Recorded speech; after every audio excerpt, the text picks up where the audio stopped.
A paz do Senhor Jesus Cristo, queridos irmãos, mais uma vez estamos refletindo na Escola Bíblica Dominical, na lição DVD, número 8, para o dia 24 de maio de 2020.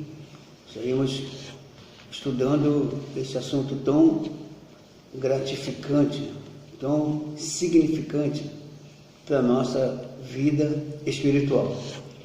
Ela traz aqui por título: Edificados sobre o fundamento dos apóstolos e dos profetas. E o texto áureo encontra-se no capítulo 2, versículo 20 da carta aos Efésios, palavra trazida pelo apóstolo Paulo, que nos diz assim: edificados sobre o fundamento dos apóstolos e dos profetas, de que Jesus Cristo é a principal pedra da esquina.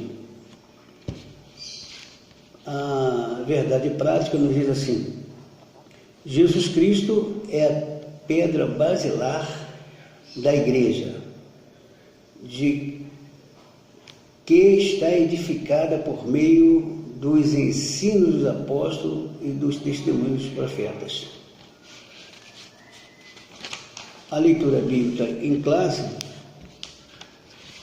encontra em dois textos da Escritura: Efésios capítulo de número 2, versículos 20 a 22, e São Mateus capítulo 7, versículos 24 a 27, que nos diz assim,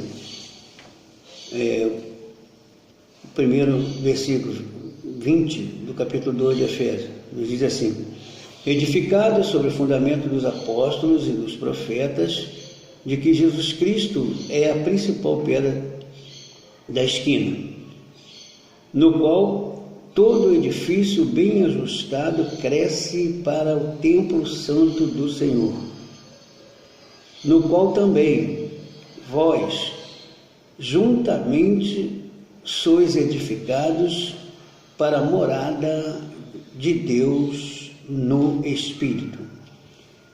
Mateus 7, 24. Todo aquele, pois, que escuta estas minhas palavras e as pratica, assemelha-lo-ei ao homem prudente que edificou a casa sobre a rocha. E desceu a chuva, e correram rios, e sopraram os ventos, e combateram aquela casa, e não caiu, porque estava edificada sobre a rocha. E aquele que ouve estas minhas palavras e as não cumpre, compará-lo-ei ao homem insensato que edificou a sua casa sobre a areia, e desceu a chuva, e correram rios, e sopraram os ventos, e combateram aquela casa, e caiu, e foi grande a sua queda. Queridos, vamos logo para a introdução. Antes da introdução, vamos dizer aqui os objetivos principais da lição que iremos estudarmos hoje, que ela tem o objetivo, no primeiro tópico, o objetivo é explicar que no Antigo Testamento Deus habitou no tabernáculo e no templo, mas no Novo habita em nós por meio do seu Espírito Santo. O segundo objetivo é apresentar o fundamento da igreja como a doutrina dos apóstolos e testemunhos do profeta. O terceiro objetivo é refletir que somos templo do Espírito Santo e devemos viver em santidade. A introdução nos diz assim: por meio da reconciliação efetiva na cruz, Cristo formou a igreja. O apóstolo Paulo a compara como um edifício em construção. capítulo 2, versículo 21 de Efésios. A pedra angular dessa edificação é Cristo, e o fundamento é a doutrina dos apóstolos e o testemunho dos profetas. Versículo 20 do capítulo 2 de Efésios. Assim, há um propósito divino de que sejamos o templo santo do Senhor e morada do Altíssimo. Nesta lição estudaremos cada um desses aspectos. Então, vamos ver os aspectos importantes que nos faz com que Paulo use aí essa ilustração, essa metáfora ou coisa semelhante para nos mostrar a importância que somos em Cristo. Só um edifício, ele só é garantido quando ele tem uma perfeita base. Tudo está na base. Para se sustentar uma edificação, é preciso que se faça uma boa base. Se a base ela não for eficiente, ela só for uma base ruim, se você pode formar a edificação mais bela sobre ela, que está comprometida, a qualquer momento pode ser transtornada. Então é preciso que se tenha base, e a nossa base é o Senhor Jesus Cristo, é a sua palavra, é o seu testemunho, e a gente vai aprender muito nessa lição hoje acerca disso. O primeiro tópico fala sobre um edifício espiritual. Aqui diz assim: o santuário judeu, o templo em Jerusalém, era símbolo do exclusivismo de Israel, povo de Deus, como povo de Deus. Então, Israel tinha no templo o povo de Israel tinha no templo o maior orgulho, a maior honra de ter sido revelado por Deus, que se construísse o templo onde Deus se manifestaria, como na oração de Salomão. Salomão fez aquela oração tão bela, aquele pedido glorioso, que o templo funcionasse ali como pronto-socorro para atender o povo em qualquer que fosse a situação calamitosa, e que Deus se manifestaria ali para solucionar, para resolver, para atentar pelo pedido do povo lá no templo que Salomão edificou.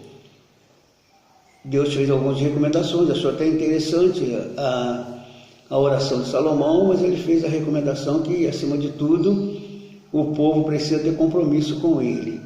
Ele diz: tudo bem, eu acho até interessante, isso é o nosso argumento, viu? Eu acho até interessante que o pedido que está fazendo, Salomão, grande sabedoria no seu pedido, mas se eu cerrar os céus, se eu enviar as pragas, se eu enviar seca, de maneira que não haja produtividade na terra, aí ele disse assim: mas se o meu povo que se chama pelo meu nome se humilhar e orar, buscar a minha face, se converter dos seus maus caminhos, aí ele disse: então eu ouvirei dos céus e perdoarei os seus pecados e sararei a sua terra. Meus irmãos, Deus quer sarar a nossa terra, sarar os nossos corações por meio da humilhação. Nós precisamos nos humilharmos e orarmos, nos comunicarmos com Deus, apresentarmos a Deus as nossas necessidades, buscarmos nele o socorro. Ele quer que busquemos a sua face, isso é, tenhamos compromisso e consagrarmos tempo para ele. Buscar a face do Senhor, estar compromissado com a sua verdade, compromissado com a sua palavra. Ele disse que também que se haja conversão. O que é conversão? Mudança de estado. Conversão na lei da física é mudança de estado. Você pega uma substância e você faz com que ela muda, converte ela em outro corpo. Como a água, por exemplo, que é o estado natural da água, é líquido, mas você pode aquecer a água e ela se evaporar, torna-se um estado gasoso, e você pode refrigerar a água a ponto que ela vai se solidificar e tornar-se uma pedra, um gelo. Então, querido, mas aí é preciso que entendamos que o homem precisa mudar radicalmente do estado pecaminoso para o estado de santidade. Isso que é conversão, do estado de rebelde, desobediente, para ser temente, prudente e, acima de tudo, respeitador ao nome do Senhor. Isso que o Senhor exigiu de Salomão: se meu povo se converter dos seus maus caminhos, aí sim eu ouvirei dos céus, perdoarei os seus pecados e sararei a sua terra. Então, irmãos, todo mundo quer ser ouvido por Deus, mas largar o compromisso com o pecado, largar a carnalidade, largar a rebeldia, a desobediência, é mais difícil. As pessoas querem chegar a Deus de qualquer maneira, mas Deus requer santidade. Santidade convém àqueles que querem se aproximar de Deus. Então, ele continua aqui, ó: a proibição dos estrangeiros acessarem o templo era um motivo de inimizade entre judeus e gentios. Ao reconciliar ambos os povos, Cristo aboliu as leis cerimoniais, desfez a inimizade entre eles e formou uma humanidade, a igreja. Viu, irmãos? Assim, o templo judaico perde a sua relevância e um novo conceito de santuário é apresentado. Então, conceito de santuário, não? O poder não está lá no templo edificado pelos homens. O templo, com toda a revelação que Deus deu, com toda a sabedoria que Deus deu a Salomão, Salomão edificou com toda a dedicação, procurou fazer o melhor que ele pôde na revelação de Deus. Mas aí, querido, o mais importante é que o nosso coração é que seja apresentado a Deus como morada do Espírito. O Novo Testamento, Jesus veio para isso. Jesus aboliu a lei cerimonial, viu, irmãos? Porque ele cumpriu em si todas as necessidades que precisariam ser cumpridas, todas as recomendações,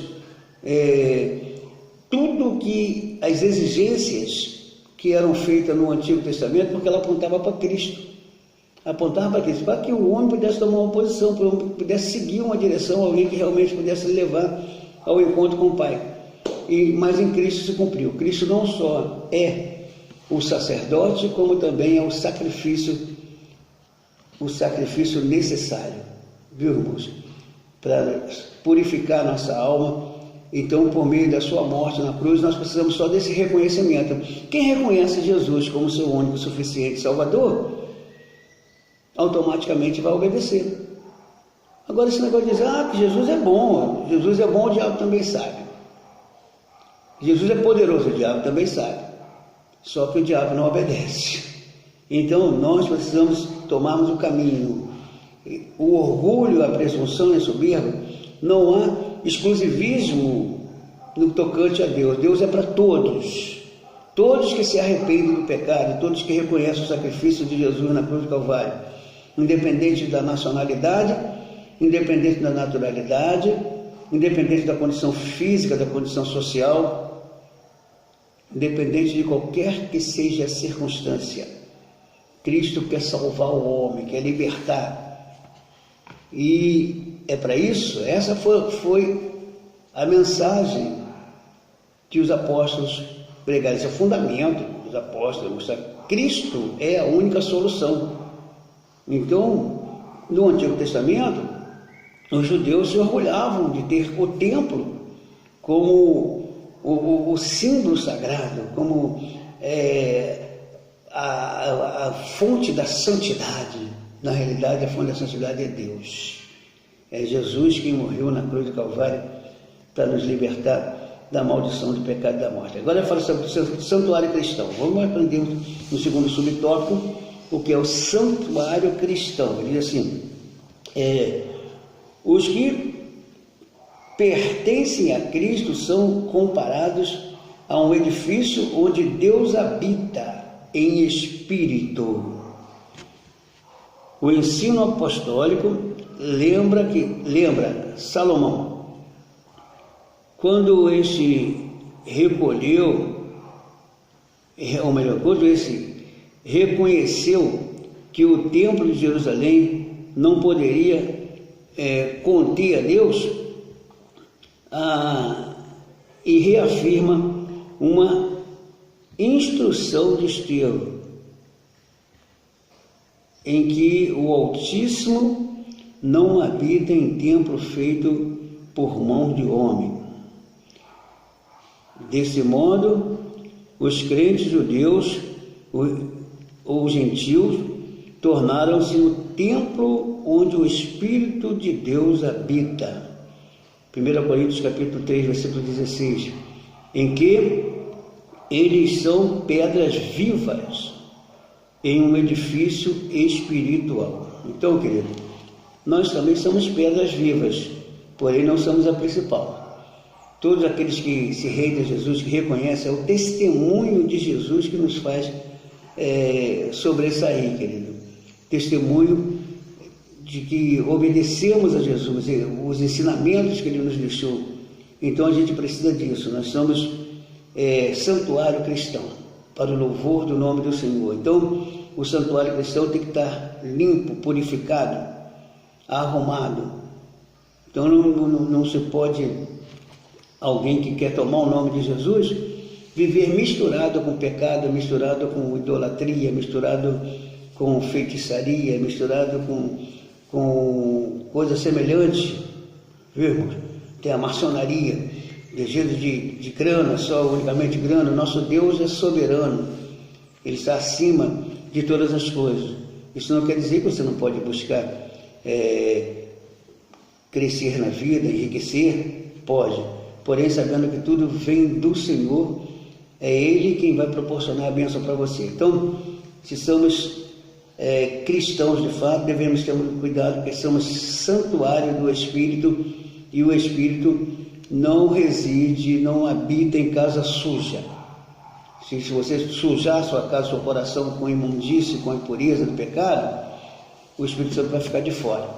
Então é preciso que, através do arrependimento, a reforma, fazer uma reforma na casa. Qual é a reforma que se faz? Através do reconhecimento dos erros, através da contrição, aí contrito, você faz a sua confissão do pecado, e aí o Espírito Santo tira toda a impureza e volta a residir no seu coração e te dá alegria e fazer com que você faça aos outros ter alegria, porque na realidade o cristão não é egoísta. Todo mundo que quer algo só para si é egoísta. O cristão, ele tem um compromisso, acima de tudo, de manter uma identidade que faça com que ele seja conhecido como alguém que é transmissor de algo bom. Independente disso, se o cristão ele for egoísta, quiser, estou salvo, daí você automaticamente, se você recebeu a salvação, já entra no seu coração o grande desejo de ver todos que estão em volta de você sendo salvos. Então é preciso que tenha esse cuidado. Você é templo, é santuário cristão. O terceiro subtópico vai falar sobre a pedra angular. Agora vai falar da principal, né? Na arquitetura antiga, a construção de um edifício requeria uma pedra angular. Ela é traduzida como a pedra mais importante ou a pedra principal. Ela era posta no canto do prédio para sustentar o alicerce, firmar e unir com a estrutura e manter as paredes em linha certa. Olha que coisa importante. Agora mudou um pouco as questões das edificações, mas o alicerce continua sendo a base principal para poder sustentar todo o peso que vai acima. Para que se tenha uma ideia dessa dimensão, em uma das escavações no local do templo em Jerusalém, foi encontrado um monolito ou monolito, com cerca de 12 metros de comprimento. Olha só, querida, que tamanho de pedra já naquele tempo, para encontrar uma pedra de 12 metros de comprimento. Aqui não falou da largura, mas uma pedra com 12 metros de comprimento, daquele tempo era muito difícil para se mover, para se trabalhar. Mas monolito é isso, é um bloco. Monolito é pedra grande, pedra de grande proporção, ou um único bloco de pedra com a medida. Então, na realidade, Jesus é a pedra principal. E essa pedra principal, ela é colocada num ponto onde ia se apoiar todas as estruturas, tudo seria ligado àquela edificação que seria colocada ali, seria tudo apoiado nessa pedra chamada pedra angular, nessa pedra principal. E Jesus é a nossa pedra principal da esquina. Ele é que sustenta a nossa edificação. Sem Jesus, se você começar a fazer coisa de si mesmo, não transmitir toda a honra, toda a glória daquilo que é feito por você para Jesus, automaticamente daqui a um pouco você não vai aguentar o peso, vai rachar essa edificação, vai quebrar, vai ser jogada por terra. Então é preciso que tenhamos o cuidado de colocarmos tudo o que fazemos. Acima de tudo, pedimos a direção de Deus, o Espírito Santo, para nos proteger, nos iluminar. E tudo que fizermos, entendemos sim. Claro, irmãos, tem que ter um reconhecimento de que o homem trabalhou. É bom que os ministros, principalmente os líderes, reconheçam nos seus comandados, reconheçam trabalhos executados, que elogiem e tudo mais, mas a honra e a glória pertencem ao Senhor, nem ao líder Max, mas é ao Senhor, ao Senhor. Então, que nós entendamos isso. O Senhor é a nossa pedra angular da esquina. O quarto subtópico fala sobre a pedra principal. A ideia da identificação de Cristo como a pedra angular remonta à profecia messiânica em que a pedra rejeitada tornou-se a cabeça de esquina. Lá no Salmo 118, versículo 22, há uma profecia sobre uma pedra que seria rejeitada, mas que se tornaria a principal da esquina, fazendo referência a Cristo, que foi rejeitado pelos líderes religiosos, rejeitado pelas autoridades governamentais, mas ele é a pedra principal da edificação do reino de Deus, da igreja, que é o povo principal da terra. A igreja, irmãos, ela é perseguida por quê? Porque ela é principal, porque ela é preciosa. Então, irmão, ninguém chuta cachorro morto. Criança não vai futucar a mangueira sem manga para catar folha, vai futucar onde tem fruto. Então, nós precisamos entendermos isso. Quando você começa a dar fruto, quando você começa a servir ao Senhor, começa a se dedicar, começa a fazer as coisas para adorar, para fazer crescimento do reino de Deus, você começa a orar intercedendo para que alguém alcance os benefícios do Senhor, alcance cura, alcance privilégio. Você começa a orar assim, automaticamente existe um ser que vai se revoltar e vai usar os adeptos dele para poder tentar te atrapalhar. Ele não quer que você se edifique, que você realmente reconheça o Senhor Jesus como ou notifique isso, ou proclame isso, que o Senhor Jesus é o principal. Não adianta, os homens podem se levantar e criarem grupo, criarem força mundial, mas a força mundial, quem é o dono do mundo? Quem é o dono do mundo? Quem é o criador do universo? Quem é o controlador de tudo? É o soberano, altíssimo Deus. Então, irmão, nós pertencemos a um Deus todo-poderoso. E às vezes a gente fica tão perturbado com as histórias que se contam nos nossos dias, e às vezes precisamos entender que até coisas que a Bíblia diz que iria acontecer nos últimos dias, e elas estão acontecendo, e a gente está perturbado ao invés de nos aproximarmos do Senhor. Nós temos um esconderijo do Altíssimo. Busquemos essa convicção no Senhor. Então, querido, ele diz que ele mesmo afirmou que ele é a cabeça da esquina. Jesus mesmo afirmou. Então ele continua assim como também os apóstolos testificaram de ser Cristo a pedra principal, portanto, a pedra angular desse novo santuário é o próprio Cristo. No Sermão do Monte, aprendemos que o homem prudente edifica a sua casa sobre a rocha, que é Cristo Jesus. Então, irmãos, o homem prudente, quer dizer, quando está falando de homem aqui, não está isentando, não está excluindo as mulheres, não. Fala de homem, quando a Bíblia usa a palavra homem, está se referindo ao ser humano, de onde se originou. Deus criou o homem, depois do homem, Deus criou a mulher e encheu toda a terra da espécie, mas o homem é a semente que Deus usou, a semente principal. Viu, irmãos, dessa semente, você, por exemplo, quando você vai plantar uma plantação qualquer, você pega uma semente e bota lá na terra. Então, uma semente, você plantou uma semente, você não plantou a fruta, você plantou uma semente. Daqui um pouco, a semente, quem faz germinar e dar o crescimento, produzir?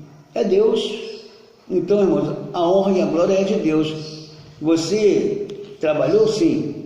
Teve boas intenções? Sim. Foi lá, preparou a terra, cultivou, botou a semente? Ótimo. Deus seja louvado por isso. Mas quem fez a semente germinar?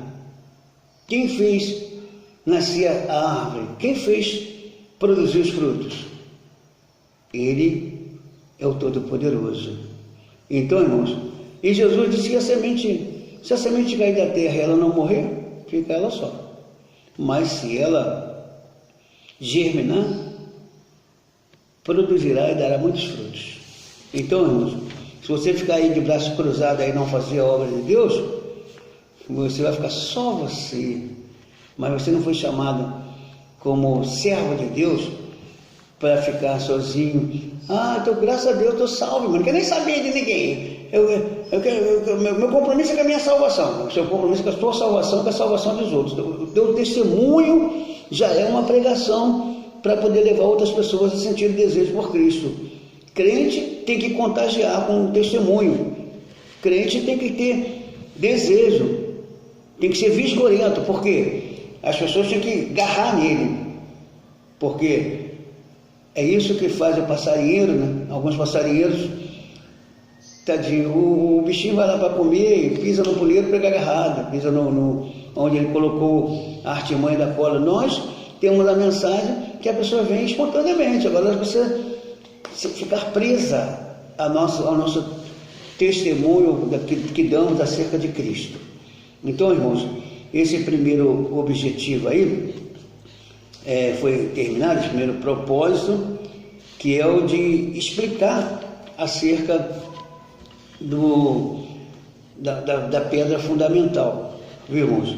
Agora o novo concerto é o fundamento, o segundo subtópico, vai falar sobre o fundamento dos apóstolos e dos profetas. É bom que depois nós vamos entendermos aqui dentro do contexto que o profeta que Paulo está se referindo aqui não são os profetas lá do Antigo Testamento, não, irmãos. Então, nós vamos entendermos aqui acerca do que é profeta, o ministério de profeta no Novo Testamento.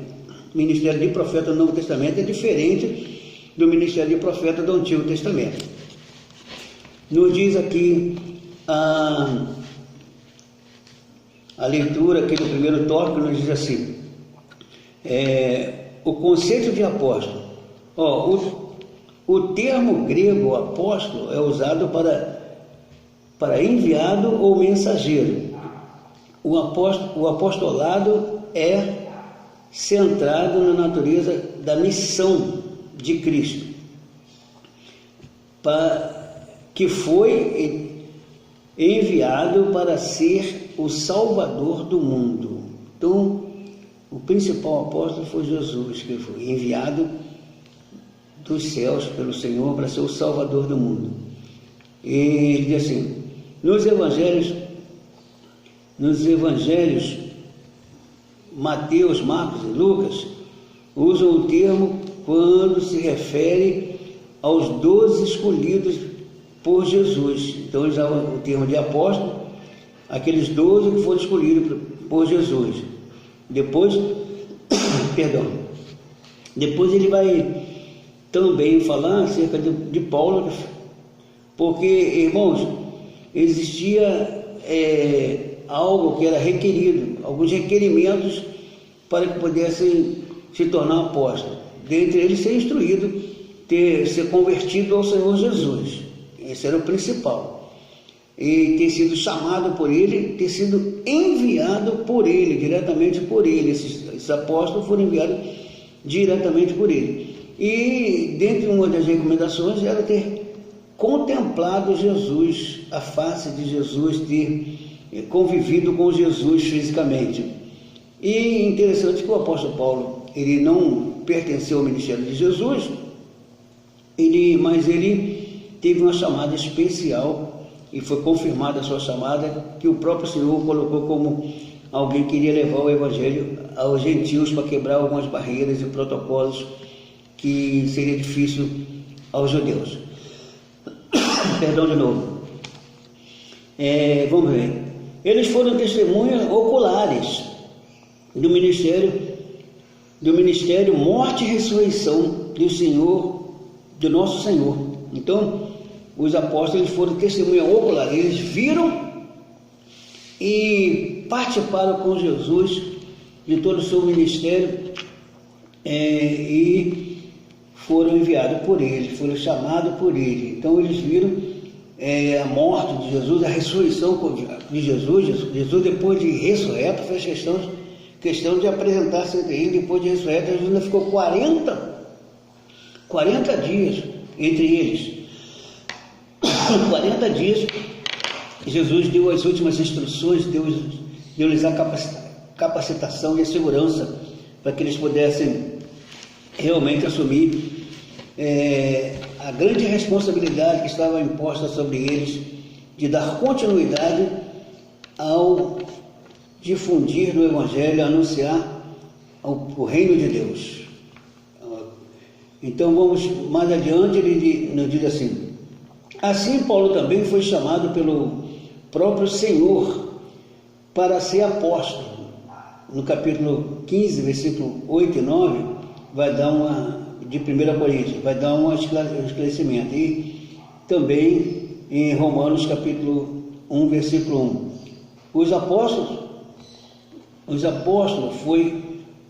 Aos apóstolos foi confiado o ministério da palavra, com o compromisso de instruírem a igreja. Olha só a responsabilidade, irmãos. Nesse aspecto, os apóstolos são aqueles que foram comissionados por Cristo para a igreja primitiva a mensagem de Cristo, o fundamento, a mensagem que a gente fala do fundamento dos apóstolos e dos profetas, mas é porque os apóstolos e profetas eles eram fundamentados no ensinamento de Cristo. Como aí, dentro de uma teologia aí, alguém diz, o batismo tem que ser em nome de Jesus. Em nome de Jesus, sim, porque alguma linha aí que estou levantando nos últimos tempos, estão mostrando as unhas aí, está errado, porque o batismo não é em nome do Pai, do Filho e do Espírito Santo, não. Pedro disse que o batismo é em nome de Jesus. É no fundamento daquilo que Jesus ensinou, irmãos. É isso, é fácil de entender, mas quando as pessoas querem complicar, porque muitas das vezes as pessoas estão perdidas na casa do Pai. Porque ela não quer obedecer. Então é preciso que a gente... Mas esse é outro tipo de assunto. Mas vamos entendermos que, acima de tudo, apóstolo é aquele que era enviado, aquele que era portador de algo especial daquele que o enviou. Quem enviou os apóstolos foi o próprio Senhor Jesus. E deu a eles todos os requisitos, toda a capacidade para poder cumprir. Mas vamos prosseguirmos aqui. O segundo tópico fala sobre a doutrina dos apóstolos. Embora não se possa desassociar das pessoas o ofício que ocupam, o que constitui o fundamento da igreja não são os apóstolos em si, mas a doutrina que eles ensinavam, ou que as escrituras, a doutrina deles ou as escrituras que eles preservavam ou cuidavam em transmitir, esse que era o fundamento. Os apóstolos receberam a doutrina diretamente de Cristo, assim como não se pode mexer na pedra angular depois de colocada no alicerce. Igualmente, o fundamento da igreja não pode ser violado. Acerca disso, o Senhor Jesus asseverou: as minhas palavras não hão de passar. A Bíblia de Estudo Pentecostal ratifica que a revelação dos apóstolos, conforme temos no Novo Testamento, nunca poderá ser substituída ou anulada por revelação, testemunho ou profeta posterior. Mas nós temos visto nos nossos dias aí que grandes líderes religiosos estão querendo dizer que a Bíblia é ultrapassada, que a Bíblia precisa ser revista, ser renovada. Olha, irmãos, eu até acredito na questão da tradução, algumas traduções e tudo mais, para dar mais esclarecimento de acordo com a cultura do povo, de acordo com a compreensão de algumas traduções, mas não da revelação de Deus. A mensagem de Deus, ela não pode ser mexida, ela não pode ser esquecida, porque o próprio Senhor Jesus disse que os céus e a terra passarão, mas as palavras deles não hão de passar. Então, a doutrina que os apóstolos pregaram estava firmada daquilo que aprenderam com Cristo, que trouxeram no testemunho de Cristo. E muita gente querendo mudar nisso, porque na realidade Cristo, em alguma situação, ele torceu muito para sair tudo aquilo que era do homem e ficar só o que é dele. Entendeu, irmãos? Então, muita gente corre quando se fala de algumas doutrinas que requerem do homem uma posição mais afetiva e mais segura naquilo que é de testemunhar do amor de Deus. O terceiro subtópico vai falar sobre o testemunho dos profetas. A palavra grega profetes significa proclamar e intérprete. Proclamador e intérprete da revelação divina. Então, a palavra profeta aqui, como já disse, irmãos, é totalmente diferente. Claro que os profetas do Antigo Testamento também fizeram isso, totalmente. Eles traziam uma mensagem, eles eram alguém que proclamava, que interpretava a revelação divina. E esse também é o conceito do profeta no Novo Testamento. Então, a ordem da frase em Efésios, capítulo 2, versículo 20, o apóstolo e profeta indica tratar-se dos profetas da igreja e não do profeta do Antigo Testamento. Mais adiante, Paulo assegura que a compreensão do ministério, a compreensão do mistério que no passado estava oculto, de que os gentios tinham igual posição no corpo de Cristo e eram participantes da promessa foi revelado pelo Espírito Santo aos profetas no Novo Testamento. Assim, os profetas neotestamentários, profetas do Novo Testamento, que falaram inspirado pelo Espírito Santo, perfazem o alicerce da Igreja de Cristo. Então é a palavra de Cristo que é o alicerce. Então os profetas, aqueles que falam a palavra de Deus, o pastor hoje que prega a palavra, está na condição de profeta. Quem é profeta? Aquele que fala em lugar de outrem, aquele que traz, que proclama e que interpreta uma revelação de Deus para o homem, uma revelação divina. Então, os pastores, que são pregadores da palavra, presbítero, qualquer homem da palavra, qualquer pessoa que tem responsabilidade e que anuncia a palavra, que pode ser um diácono, ou mesmo um auxiliar de trabalho, ou mesmo um membro comum, quando ele está no compromisso de pregar a palavra, ele está na condição de profeta, quer dizer, aí, embora ele não tenha um reconhecimento, não tenha uma patente, é o profeta tal, mas ele é um profeta porque ele está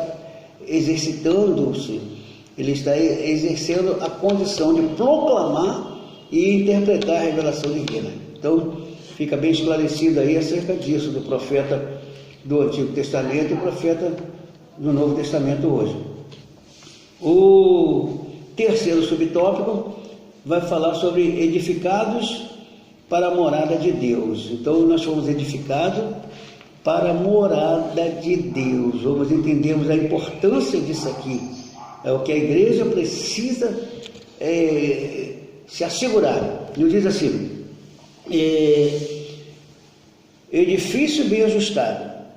A expressão todo edifício bem ajustado cresce, indica um processo contínuo de desenvolvimento dos crentes. No capítulo 2, versículo 21 aos Efésios. Assim, como todas as partes do edifício precisam estar harmônicas, irmãos, você fatiou ela, se é bom, mas se a parede estiver mal feita, não tiver no prumo, não tiver no material adequado, ela está comprometida por si só, mas o alicerce permanece o mesmo, está entendendo? O crescimento da igreja também depende de tudo ser bem ajustado a Cristo. Nesta caminhada, o salvo comporta-se como filho obediente e passa a evidenciar o fruto do Espírito, porque fruto do Espírito é diferente do dom.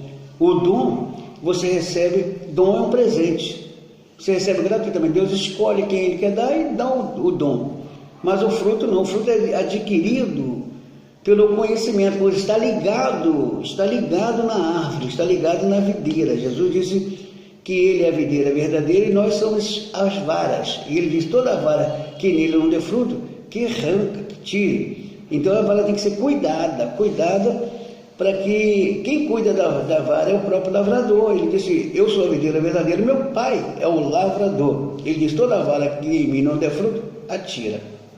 Viu? Então é um perigo o crente não ter preocupação em dar fruto, em conhecer a vontade de Deus e praticar, viver tanta arrogância, tanta intolerância, criticando a tudo e a todos, querendo que tudo seja do seu jeito, da sua própria maneira, que ele acha que tem que ser, mas não, irmãos. Tem algo que a gente precisa entender, que a gente é ser humano e que a gente precisa entender que o outro também é fraco como nós somos. Não adianta o orgulho, a soberba e a presunção, porque nada vai superar aquele que se quebranta diante de Deus e reconhece o seu estado de miséria. A humilhação, a humildade é um dom grandioso para levar o crente a reconhecer as suas fraquezas, se humilhar, e o amor que ele precisa exercitar para com o seu próximo. Então, que nós nos ajustemos por essa palavra. Então, ele diz assim, o desenvolvimento prossegue até alcançar a medida completa de Cristo, pois todo crente bem ajustado torna-se templo santo do Senhor. Então, precisamos nos ajustar para nos tornarmos templo santo do Senhor. O segundo subtópico do terceiro tópico vai falar sobre templo santo do Senhor. A palavra aqui usada para templo é o vocábulo naum, que designa o recinto interior ou lugar santíssimo, ou seja, o lugar do encontro do sumo sacerdote com Deus. Todavia, a analogia paulina não se refere a uma estrutura material, mas sim ao crente que se tornou templo do Espírito Santo, separado do pecado para permanecer em Cristo, passar a viver, para pertencer a Cristo, passar a viver em santidade, viu? Todo crente foi chamado para ser santo. Eu fico triste, eu vejo, esses dias mesmo que eu estou em casa na quarentena, eu vejo crente, sabe, que deveria estar ocupado com a palavra de Deus, está pela rua soltando pipa, xingando palavrão, chamando o outro para a mão, para a briga. Que tipo de crente você é? Vai tomar vergonha na cara e se converter. Mas eu sou da igreja. Pode ser de qualquer... Não é da igreja ainda, porque se for da igreja você vai ter cuidado de estar fazendo a vontade de Deus. Então, irmãos, isso não estou contra que o camarada vai soltar pipa assim na igreja, mas tenha prudência. Você é diferente em qualquer lugar, fazendo qualquer coisa. Jogando futebol ou qualquer coisa que você estiver fazendo. Você tem que ser diferente, tem que dar testemunho. Agora, crente desordenado, precisa de fato, só é crente, precisa de Cristo. Então, irmãos, tenhamos esse cuidado aqui,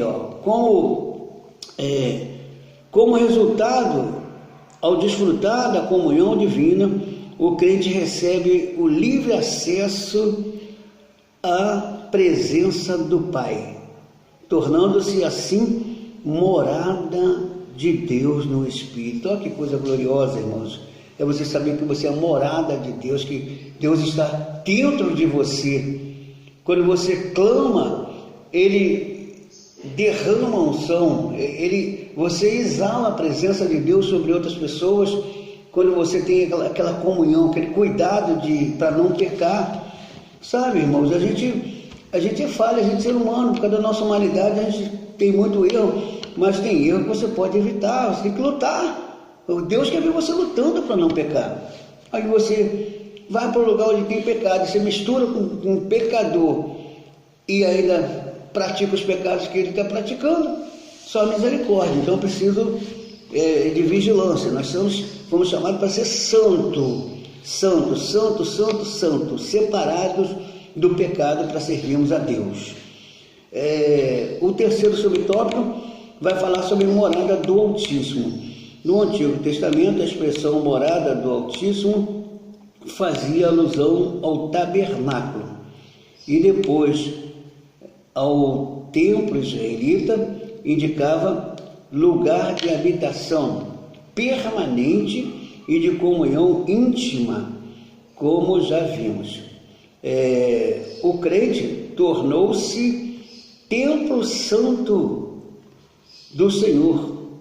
Isso indica que Deus habita em nós por meio do Espírito Santo, e que tal afirmação ratifica o ensino apostólico de que Deus não habita em templo feito por mão de homens. Ele reside individualmente dentro de cada cristão, bem como no interior de crentes, no corpo interior de crentes. A igreja formada por judeus e gentios. A igreja, meus irmãos, é o grupo, todos aqueles que reconhecem Jesus como Salvador, que se converte a Jesus, torna-se igreja. Então, nós temos, eu gosto muito de falar disso, nós temos três classes de povos no mundo.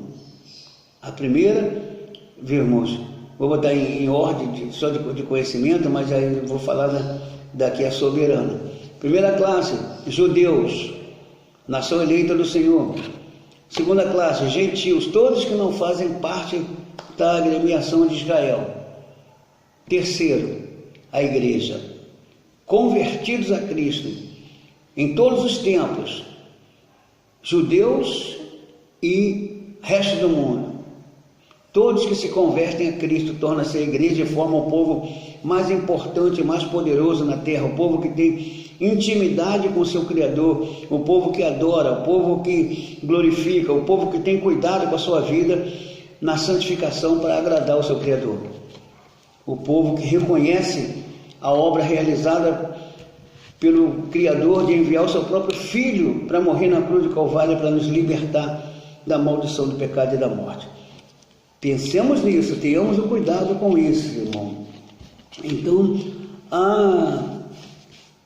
a conclusão diz assim: a comparação da igreja como edifício em construção indica que estamos em processo de aperfeiçoamento até que todos cheguemos à unidade da fé. A pedra angular que é o próprio Cristo não pode ser substituída. A doutrina dos apóstolos e o testemunho dos profetas não podem ser revogados. Então, irmãos, entendamos isso. Cristo é a pedra angular de esquina. A palavra de Cristo representa, a Bíblia representa o próprio Cristo. Então ela não pode ser revogada. Os apóstolos, aqueles que foram enviados, os profetas, os que proclamam e interpretam a mensagem, a revelação divina, precisam estar conscientes que a mensagem não é dele, a mensagem é do Senhor Jesus. É o testemunho de Jesus que fará a diferença. É o compromisso com Jesus que fará a diferença. Portanto, receba essa palavra aí. Você que vai estar estudando a Escola Bíblica Dominical, se você tiver a oportunidade de estar contemplando-nos, receba essa palavra e seja mais do que abençoado para a glória de Deus. Tenha um domingo super abençoado na presença de Deus e que acenda no seu coração essa luz gloriosa para te dar visibilidade e todas as trevas serem dissipadas e o nome do Altíssimo glorificado em sua vida. Que Deus nos abençoe para a glória do nome de Jesus. Sejam felizes.